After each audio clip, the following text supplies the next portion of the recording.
Good morning student, my self Mukesh Kumar. और last video के अंदर हमने चैप्टर नंबर फर्स्ट जो 8th क्लास साइंस का है, क्रॉप प्रोडक्शन एंड मैनेजमेंट, उसके बारे में स्टडी किया था। उस लास्ट वीडियो के अंदर आपने देखा होगा कि हमने जो क्रॉप प्रोडक्शन से रिलेटेड जो हमारी एक्टिविटीज़ होती है उनमें से जो स्टार्ट की 2 और 3 एक्टिविटीज़ वो हमने कंप्लीट कर दी थी। और आज हम बात करेंगे इरिगेशन, जो हमारा न्यू टॉपिक रहेगा इरिगेशन।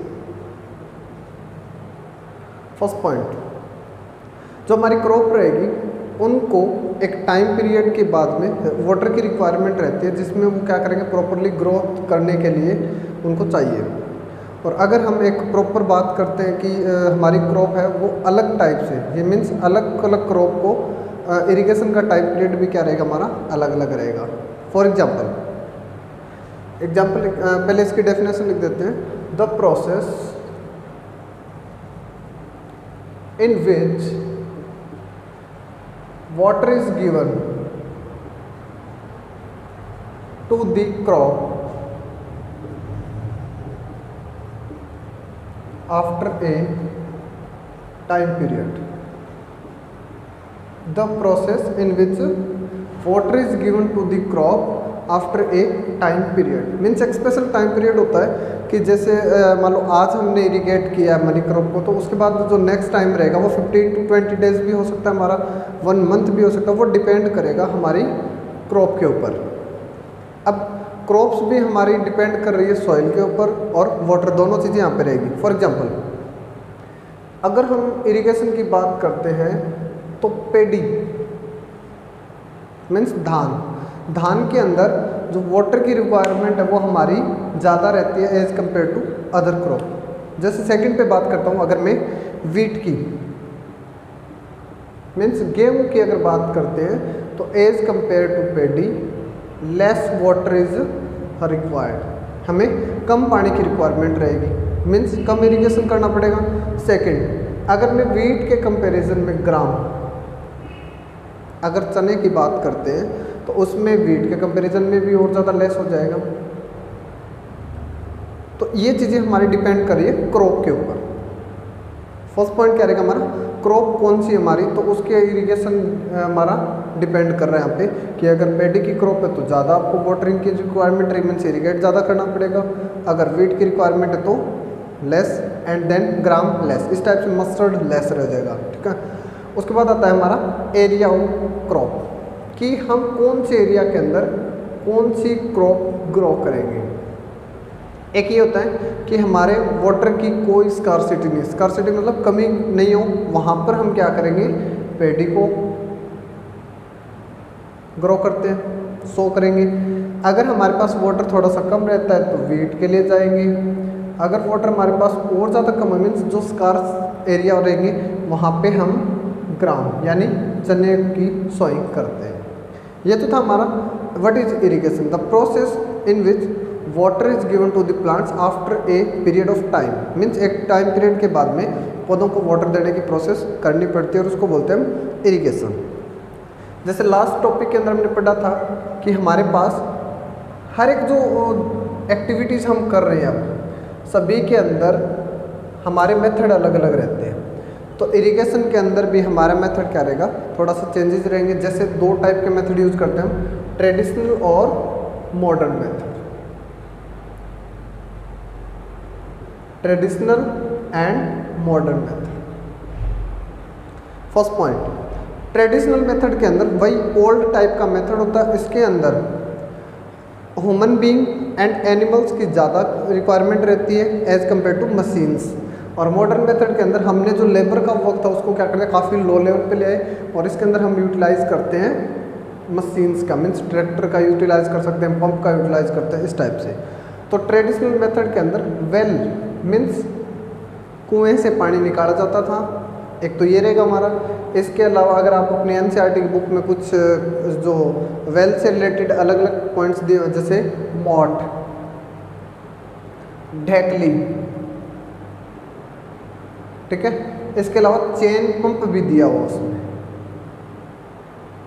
चेन सिस्टम पंप होता है। ठीक है, इनमें से मैं आपको जो वेल है वो सिस्टम बता रहा हूँ कि ओल्ड टाइम का अगर हम ट्रेडिशनल की बात करते हैं तो एनिमल्स और ह्यूमन बीइंग दोनों का लेबर का वर्क रहता है, उससे हम यूटिलाइज करते हैं इरिगेशन के अंदर। फॉर एग्जांपल सुनिए,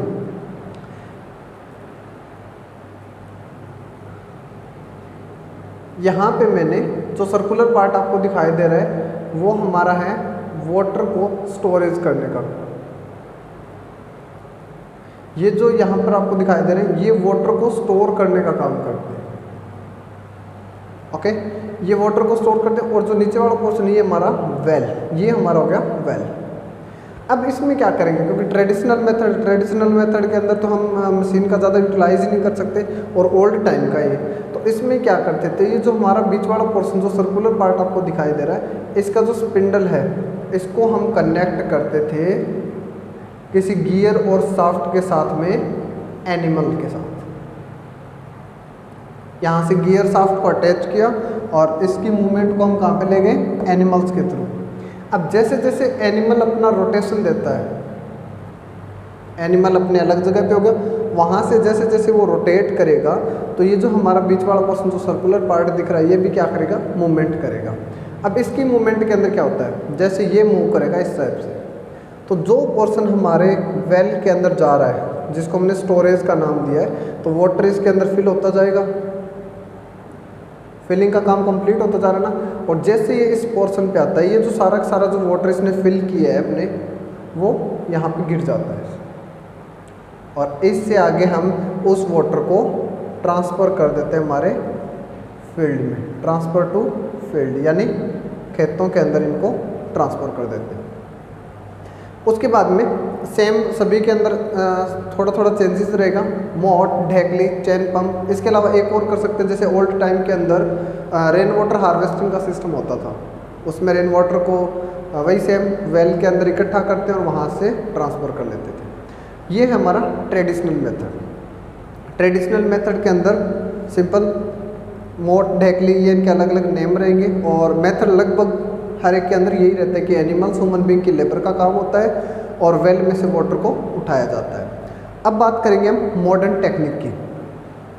अगर थोड़ा सा उसमें भी देखें तो चेन पंप भी लिखा हुआ है यहाँ पे, तो पंप का भी यूटिलाइज कर सकते हैं हम। पंप का क्या, जैसे आजकल इलेक्ट्रिसिटी का यूटिलाइज करके हम पंप डाल देते हैं, वो पंप क्या करता है, एग्जाम्पल सुनिए, ट्यूबवेल, ट्यूबवेल, ठीक है, यानी वेल में से ट्यूब को कनेक्ट करते हैं और पंप की हेल्प से उस वाटर को सक किया जाता है, मीन्स खींचने का काम किया जाता है और वही फिर वाटर को हम आगे ट्रांसफ़र कर देते हैं। ये भी hमारा चैन पंप के अंदर रहेगा, ठीक है। नेक्स्ट, अगर मॉडर्न टेक्निक की बात करते हैं तो क्या रहेगा,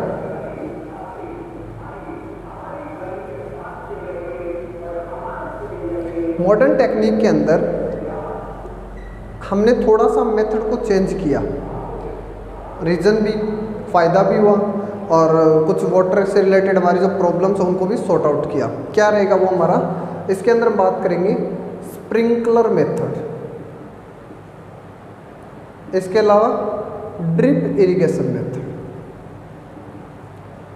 स्प्रिंकलर मेथड की बात करेंगे, ड्रिप इरिगेशन की बात करेंगे। फर्स्ट पॉइंट कि पहले तो मैं इसको डिस्कस करने भी हमें स्प्रिंकलर मेथड पे क्यों आना पड़ा, क्योंकि उन सभी मेथड के अंदर हमने अभी जस्ट बात किया ना कि जो वाटर वो डायरेक्ट फील्ड के अंदर छोड़ा जाता था और डायरेक्ट फील्ड के अंदर छोड़ने वाले मेथड को कहते हैं हम फ्लड इरिगेशन। इसको बोलते हैं फ्लड इरिगेशन, मीन्स जैसे बाढ़ के अंदर बाढ़ आने पे वाटर इकट्ठा हो जाता है, उसी टाइप से हम उन मेथड के अंदर क्या करते हैं, अपने फील्ड के अंदर डायरेक्ट वाटर को छोड़ देते हैं।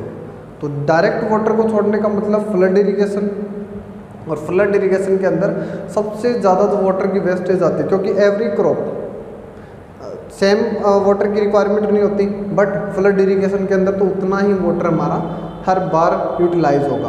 तो इसलिए उस मेथड को क्या कहते हैं, सबसे ज़्यादा जो वेस्टेज ऑफ वाटर रहता है वो रहेगा हमारा फ्लड इरिगेशन के अंदर।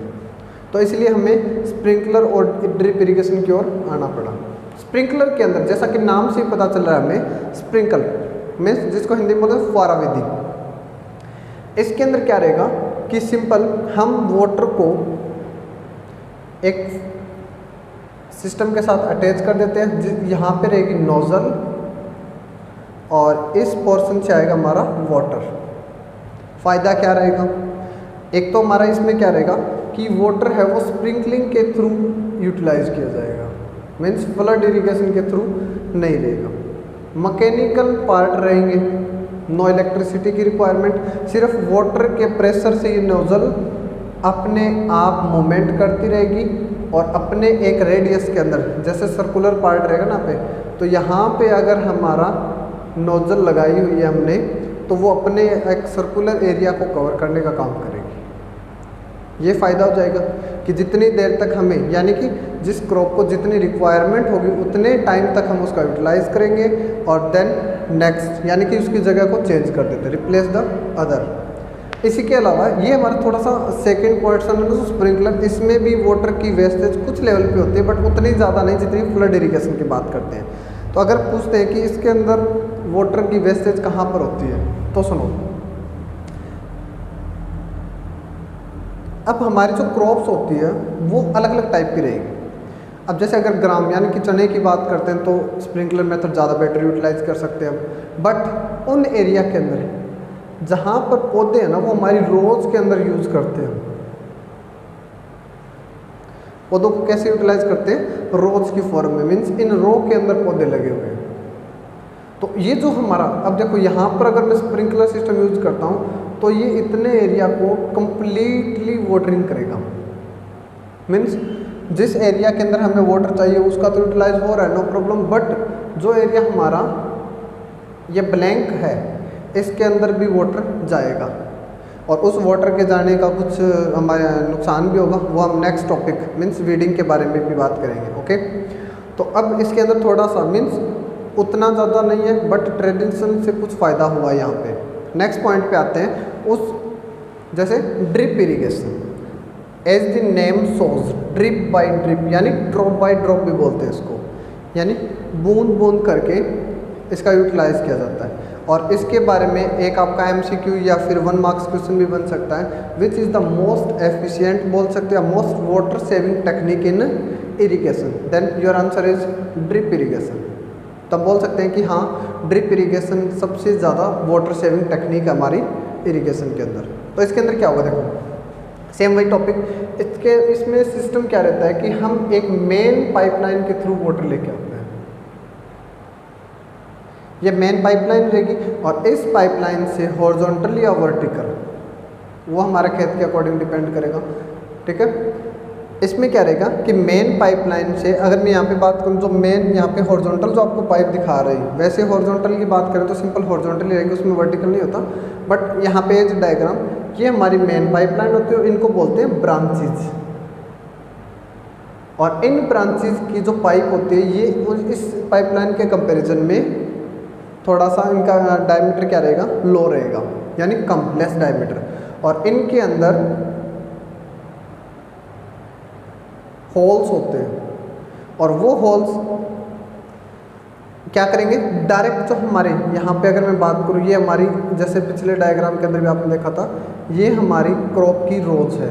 तो ये क्या करेंगे, जो ये पाइपलाइन है ये डायरेक्ट हमारे पौधों की जो रूट्स होती है उनके अंदर वाटरिंग का काम करते हैं, डायरेक्ट पौधे की रूट के अंदर वाटरिंग का काम करेंगे। तो इसका मतलब क्या होगा, जो हमारे पिछले स्प्रिंकल के अंदर जो एरिया कवर हो रहा था, जो हमारा कोई काम का नहीं था, वो भी अब स्केप हो चुका है, यानी कि उस जगह पे वाटर नहीं जा रहा हमारा, ये फ़ायदा होगा।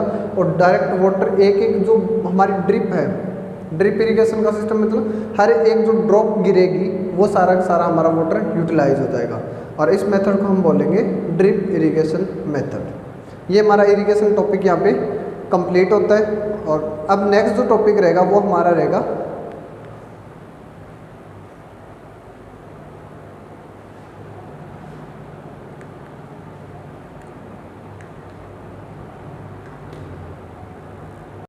स्टूडेंट, नेक्स्ट टॉपिक हमारा रहेगा विड, और जिसको हम बोलेंगे प्रोटेक्शन टॉपिक रहेगा हमारा ये, कि हम अपनी क्रॉप को प्रोटेक्ट कैसे करेंगे। तो फर्स्ट ऑफ ऑल इसके अंदर जो टॉपिक आएगा वो रहेगा हमारा प्रोटेक्शन फ्रॉम विड, यानी विड क्या रहेंगे, विड्स ये हमारे अदर एक्स्ट्रा प्लांट रहेंगे जो क्रॉप के साथ ऑटोमेटिक यानी कि डेम सेल्फ अपने आप ये सोन हो जाते हैं, ग्रो कर जाते हैं, उनको बोलेंगे weeds. Other extra plants grown with our crop, grown with our crop is called weeds. अब अगर बात करते तो भी कि वीड्स नुकसान क्या करेंगे, नुकसान करने का बात क्या रहेगा कि जितने भी हमारे न्यूट्रिएंट्स, वाइटामिन्स जो हमारी क्रॉप के लिए देते हैं हम, न्यूट्रिएंट्स प्लस वाइटामिन्स जो हमारी क्रॉप को यूटिलाइज करने चाहिए, उनमें से कुछ न्यूट्रिएंट्स और वाइटामिन को क्या करेंगे ये वीड्स यूटिलाइज कर जाते हैं। और इससे इफेक्ट क्या पड़ेगा कि हमारा जो क्रॉप का प्रोडक्शन है उसका लेवल थोड़ा सा डाउन चला जाएगा और हमें कुछ नुकसान भी होगा। तो इसलिए हम क्या करते हैं, वीड्स को रिमूव करना पड़ता है ताकि उन वाइटामिन्स न्यूट्रिएंट्स को हम प्रॉपर्ली यूटिलाइज कर सकें हमारी क्रॉप के लिए। ऐसे एग्जाम्पल रहेंगे हमारे कुछ वीड्स के, सिनोपोडियम, पेरेंथेनियम, वाइल्ड ओट और वाइल्ड ग्रास। अब इनको रिमूव करेंगे कैसे और क्या टेक्निक रहेगी, उसको बोलते हैं वीडिसाइड्स। यानी वीड्स को रिमूव करने की जो टेक्निक होती है उसको बोलते हैं हम वीडिसाइड्स। वीड्स को रिमूव करने की टेक्निक को बोलते हैं हम weedicides.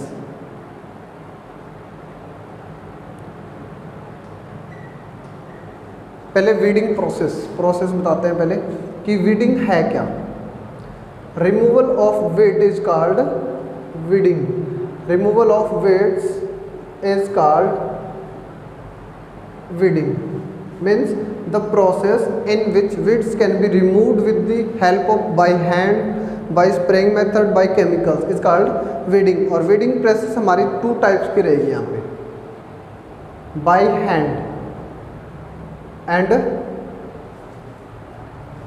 by hand by spraying method। First point रहेगा कि बाय हैंड का यूटिलाइज कैसे करते हैं। बाय हैंड के अंदर हाथों से प्लकिंग करना पड़ती है। प्लकिंग का मतलब उखाड़ना। और इसके लिए क्या करते हैं कि अगर हमारी क्रॉप के अंदर वीड्स की काउंटिंग लो होती है, अगर वीड्स हमारे कम हैं तो आप हैंड प्लकिंग कर सकते हो, बट अगर उसकी काउंटिंग बहुत ज़्यादा है तो हमारा बाई हैंड वाला प्रोसेस है वो काफ़ी हार्ड भी हो जाएगा और लेबर भी ज़्यादा रहेगा। तो इसलिए हम क्या करते हैं, बाई हैंड से इंस्ट्रूमेंट भी कुछ यूज़ करते हैं, जैसे खुरपी का यूटिलाइज कर सकते हैं। इसके अलावा प्लकिंग मेथड भी यूटिलाइज कर सकते हैं, मीन्स प्लक करके भी कर सकते हो अगर आप बड़े लेवल पे हो। सिक्कल यानी कि दराती का यूज़ भी कर सकते हैं। ये रहेंगे हमारे by hands means traditional method भी बोलते हैं इनको। नेक्स्ट पॉइंट जो हमारा है ना, बाई स्प्रेइंग। इसके अंदर क्या करते हैं, स्पेशल दवाइयाँ होती हैं मीन्स जिनको केमिकल्स बोलते हैं, स्प्रेइंग केमिकल होते हैं, उनका यूटिलाइज करेंगे हम रिमूवल ऑफ वीड के लिए। और ऐसे एक रहेगा हमारा 2,4-D, जिसकी फुल फॉर्म क्या रहेगी, 2,4-D का मतलब डाई क्लोरोफिनॉक्सी, डाई क्लोरोफिनॉक्सी। ये हमारी जो केमिकल रहेगा जिसको हम स्प्रेइंग मेथड के लिए यूटिलाइज करेंगे, ये रहेगा हमारा वीडिंग सिस्टम। अब जो प्रोटेक्शन हमने वीडिंग से तो कर दी, बट इसके अलावा कुछ अदर फैक्टर भी होते हैं जिनसे हमारी क्रॉप को नुकसान हो सकता है, उनको भी हमें प्रोटेक्शन की रिक्वायरमेंट रहती है। और वो क्या क्या रहेंगे, इसके अलावा इंसेक्ट भी हमारी क्रॉप को नुकसान कर सकते हैं। इंसेक्ट,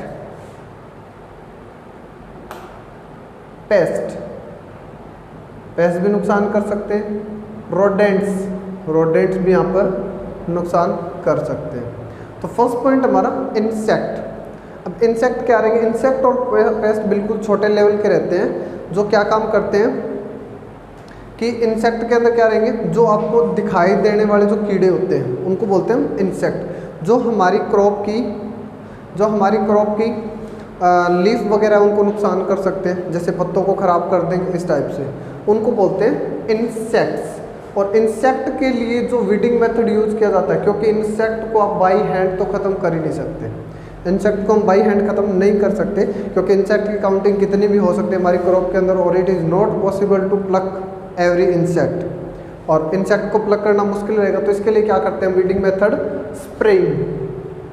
अब जैसे हमने वीडिंग को ख़त्म करने मतलब विड को ख़त्म करने के लिए जो स्प्रेइंग मेथड यूज़ किया था वो था हमारा वीडिसाइड्स।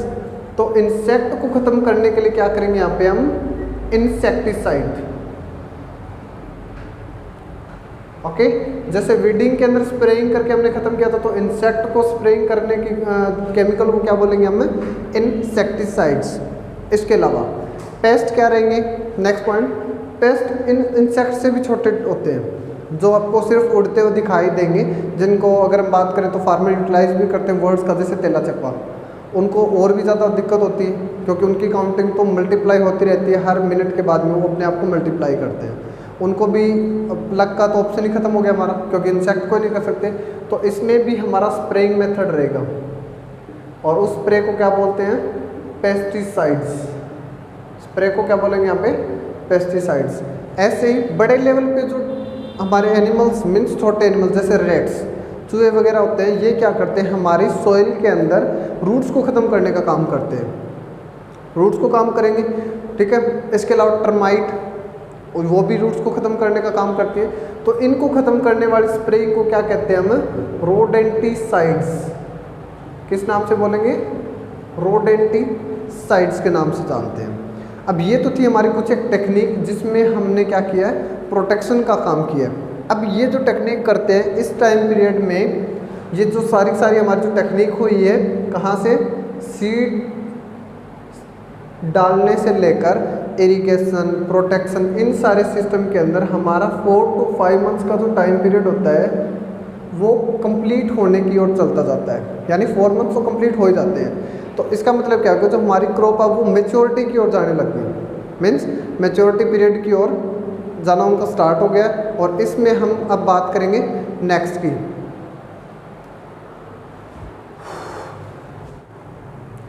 हाँ स्टूडेंट, नेक्स्ट जो हमारा टॉपिक रहेगा वो है हार्वेस्टिंग। हार्वेस्टिंग का मतलब क्या रहेगा यहाँ पे कि जो after a time period means maturity जो टाइम होता है हमारे क्रॉप का वो रहता है 4 to 5 मंथ्स या 3 to 4 मंथ्स। उसके बाद में हम क्या करेंगे, उस क्रॉप को अलग करते हैं जिसको बोलेंगे cutting. Process to cut the crop, process to cut the crop is called harvesting. जो हमारी मेच्योर क्रॉप होती है उसको कट करने की जो प्रोसेस रहेगी उसको बोलेंगे हम हार्वेस्टिंग। और हार्वेस्टिंग के लिए सेम वही प्रोसेस रहेगा कि कैसे, कि कोई जो हमारे प्लांट्स रहेंगे वो उन प्लांट्स को हम क्या करेंगे, जो हमारा लोअर लेवल रहता है जहाँ तक पॉसिबल होता है ना, उस पॉइंट से हम उसको कट करेंगे। और इसको कट करने के लिए हमारे पास वही दो सेम मेथड रहेंगे, ट्रेडिशनल और मॉडर्न मेथड। ट्रेडिशनल मेथड के अंदर हम बात करते हैं बाय हैंड, मीन्स हाथों से कटिंग, और इसके लिए एक इंस्ट्रूमेंट का रिक्वायरमेंट होती है, उस इंस्ट्रूमेंट को बोलते हैं हम सिक्कल, यानी द्रांति का यूटिलाइज करते हैं इसको कट करने के लिए। और द्रांति हमारा एक इंस्ट्रूमेंट जो सिंपल अगर बात करें तो इस टाइप का इंस्ट्रूमेंट रहता है ये, जिसमें आगे एक ब्लेड होती है और उस ब्लेड के ऊपर शार्प कटिंग होती है, शार्प एज कटिंग होती है।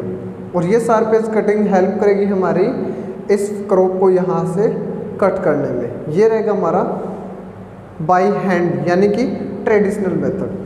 अब अगर लो लेवल पे बात करते हैं, मीन्स थोड़ा एरिया होता है जिस जो हमारे कम लैंड के जो ओनर होते हैं वो बाय हैंड से कटिंग कर सकते हैं। और अगर हम लार्ज एरिया की, लार्ज स्केल की अगर बात करते हैं तब हम यूज़ करेंगे मॉडर्न टेक्निक की। और मॉडर्न टेक्निक के अंदर आप रिपर का यूटिलाइज कर सकते हैं या फिर हार्वेस्टर बोलते हैं जिसको, रिपर या हार्वेस्टर या कंबाइन का। अब यहाँ पे जो रिपर या जो हार्वेस्टर है वो एक मशीन होगी जो ट्रैक्टर के साथ यूटिलाइज की जाती है और उसका काम सिर्फ क्या करना है, कट द क्रॉप। उसमें थोड़ी सी लेबर का टाइम पीरियड और लेबर की हमारी बचत रहेगी। यहाँ पे एक मैंने वर्ड लिखा है कंबाइन। जो कंबाइन है वो मशीन क्या काम करेगी हमारा, जिसमें हार्वेस्ट का काम भी करती है और प्लस में थ्रेसिंग का काम भी करती है, और इसको बोलते हैं हम कंबाइन। जो हार्वेस्ट का काम भी करेगी और थ्रेसिंग दोनों का काम करती है उसको बोलते हैं हम कंबाइन मशीन। तो ये हमारा हार्वेस्ट का सिस्टम रहेगा। उसके बाद अगर हम बात करते हैं तो थ्रेसिंग के लिए, नेक्स्ट जो टॉपिक है हमारा थ्रेसिंग। थ्रेसिंग के अंदर क्या रहेगा कि आफ्टर द हार्वेस्ट, जब हमारी क्रॉप को हमने कट करने की जो प्रोसेस है उसको कंप्लीट कर दिया, उसके बाद जो टॉपिक यूज़ करते हैं वो हमारा है थ्रेसिंग। थ्रेसिंग के अंदर जैसे कि नेम से शो हो रहा है थ्रेशराइज करना।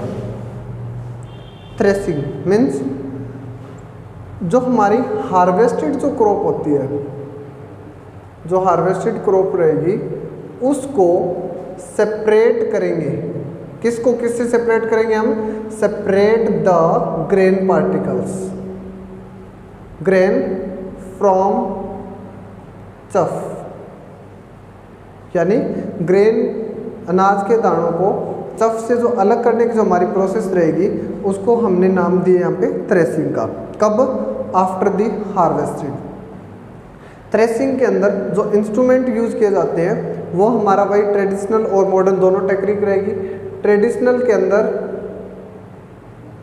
बाई हैंड रहेगा। यहाँ पे बाई हैंड कैसे होगा? सिंपल,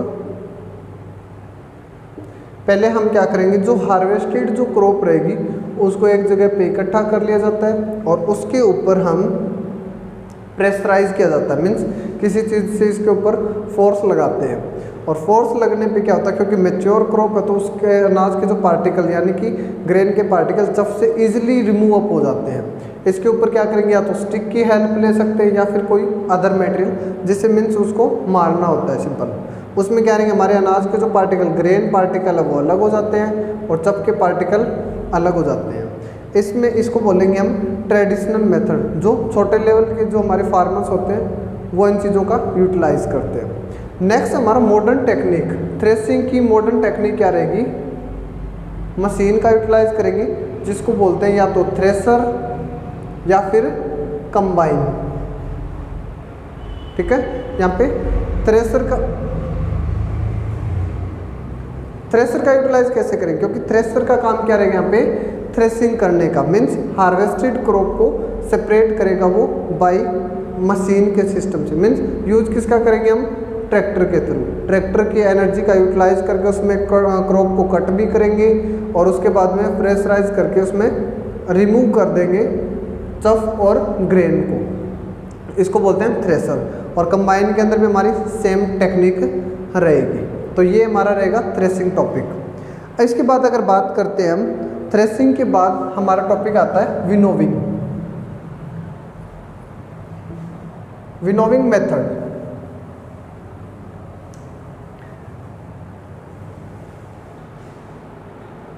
विनोविंग के अंदर क्या रहेगा कि जो थ्रेसिंग का जो सिस्टम रहता है वो होता है थोड़े से बड़े लेवल पे, मीन्स जहाँ पर मशीन का यूटिलाइज कर सकते हैं।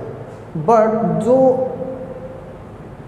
स्मॉल स्केल के जो फार्मर होते हैं, मीन्स जिनके पास लैंड कम होती है, वो थ्रेसर का यूटिलाइज नहीं करते। वो क्या काम करते हैं कि पहले तो बाई हैंड, यानी कि जो हमारा ट्रेडिशनल मेथड उसमें हार्वेस्टिंग का भी वही कर लेते हैं, थ्रेसिंग का काम भी वैसे ही कर लेते हैं।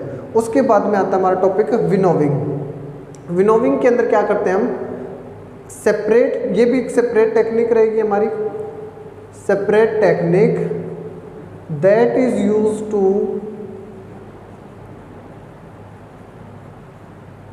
यूज्ड टू ग्रेन और चफ के पार्टिकल को अलग करने के लिए बाय एयर प्रेशर।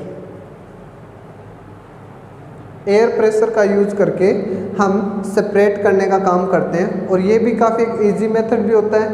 और क्या सिस्टम रहेगा इसके अंदर कि हमारा जो हार्वेस्टिंग जो मटेरियल रहेगा, मीन्स जिसको हमने थ्रेसिंग बाय हैंड थ्रेसिंग करते हैं, उसके अंदर अनाज के दाने यानी ग्रेन पार्टिकल और चफ के पार्टिकल मिक्सअप होते हैं, उनको सेपरेट करेंगे यहाँ पे। किस किस को? चफ एंड ग्रेन को अलग करने की प्रोसेस, चफ एंड ग्रेन को अलग करने की प्रोसेस। इसमें क्या किया जाता है कि हाई स्पीड ऑफ एयर का यूटिलाइज करते हैं हम, एयर का यूटिलाइज करेंगे। इसमें क्या रहेगा कि जैसे इन पार्टिकल को छोड़ा जाता है, तो जो हैवी पार्टिकल होते हैं, हैवी कौन से रहेंगे हमारे, ग्रेन के पार्टिकल, और लाइटर कौन से होते हैं हमारे, चफ के पार्टिकल। हैवी हमारे ग्रेन के पार्टिकल और लाइटर हमारे चफ पार्टिकल। तो जो लाइटर पार्टिकल है वो तो हवा के साथ आगे उड़ जाएंगे, मीन्स यहाँ पर, और जो हमारे हैवी जो ग्रेन के पार्टिकल है वो कहाँ पे गिर जाएंगे, सारे के सारे नीचे। और ये हमारा टेक्निक काम करती है इस वे से, जिसमें ग्रेन और चफ के पार्टिकल अलग अलग हो जाते हैं by the use of air. Thresher के अंदर भी सेम यही टेक्निक होती है, बट उसके अंदर एनर्जी कहाँ से मिलती है हमें, एयर कहाँ से मिलती है, ट्रैक्टर की एनर्जी के थ्रू, फैंस लगे होते हैं उन ब्लेड के थ्रू उनको एयर मिलती है और उसमें ये काम करता है। और यहाँ पे हमारा जो विनोविंग मेथड रहेगा वो लो स्केल एरिया के फार्मर के लिए यूटिलाइज किया जाता है।